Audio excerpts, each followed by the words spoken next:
সৃষ্টিকর্তা মানুষকে কি অসাধারণ বুদ্ধি, বিবেক আর জ্ঞান দিয়েছেন।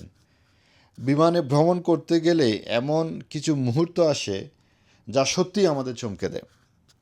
ভাবুন তো, আমরা এখন মাটির অনেক হাজার ফুট উপরে, আর একটি এটিআর টার্বোপ্রফ বিমান ক্রুজে আনুমানিক ঘন্টায় 500 থেকে 550 কিলোমিটার গতিতে ছুটে চলছে।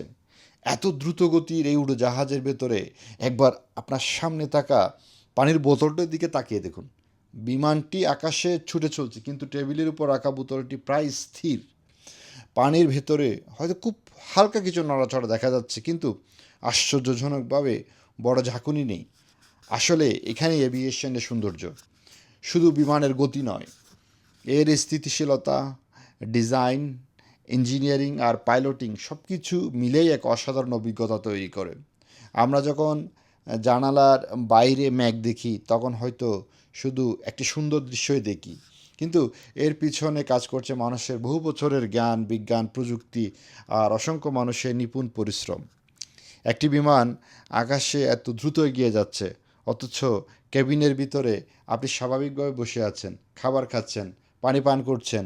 এই ব্যাপারটাই আমাকে সত্যিই মুগ্ধ করে।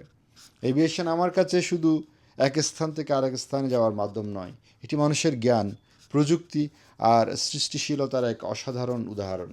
সত্যিই, আকাশে উঠতে উঠতে এমন মুহূর্ত মনে করিয়ে দেয় মানুষ কত দূর এগিয়ে যেতে পারে।